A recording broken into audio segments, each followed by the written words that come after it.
اللہ اکبر، ہاتھوں میں چوڑیاں پہننے کے لیے کسی نا اجنبی مرد کے ہاتھ میں ہاتھ دیتی ہو، مہندی لگانے کے لیے، اللہ اکبر، فاسق اور کافر جو ٹائٹ جینس پہن کر کے بیٹھا ہے اس کے زانوں پر، اس کی رانوں پر تک ہاتھ رکھ کر کے مہندیاں لگاتی ہو۔ یہ آج فیشن بن چکا ہے، مہندی کی کلبیں شروع ہو گئی ہے، مردوں سے مہندیاں لگائی جاتی ہے۔ میں ان مسلمانوں سے مخاطب ہو کے کہتا ہوں میرے بھائیوں، غیرت کہاں چلی گئی مسلمانوں کی؟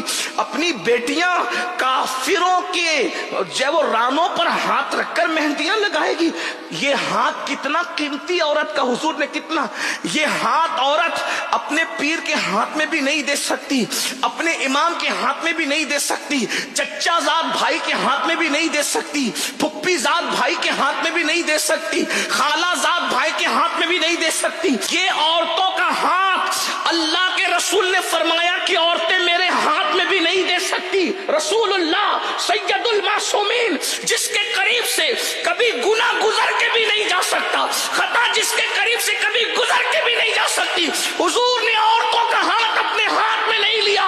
جب عورتوں نے کہا مرد مصافحہ کرتے ہیں اور اپنا ہاتھ آپ کے ہاتھ سے ٹچ کر کے اپنے آپ پہ جہنم کو حرام کر لیتے ہیں، ہمیں بھی تو اجازت دو کہ ہم اپنا ہاتھ آپ کے ہاتھ میں دے کر کے اپنے آپ کو بھی جہنم سے بچا لیں۔ تو فرمایا لا افسا من النساء، میں عورتوں سے مصافحہ نہیں کرتا۔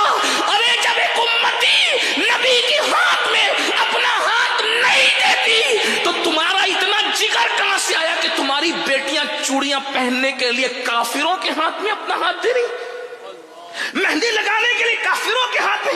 عورت کو ہم نے سمجھا کیا ہے اور عورتوں نے خود کو سمجھا کیا ہے؟ آج کل کی عورتیں فلم سیریل یہی تمہارے لیے آئیڈیل ہے؟ سیدہ فاطمہ الزہرا کی زندگی کو آئیڈیل نہیں بناؤ گے؟ محرم کے 3 دنوں میں امام حسین کے غم میں رونے والوں، کیا رسول اللہ کی امی جان کی زندگی تمہارے لیے آئیڈیل نہیں بن سکتی؟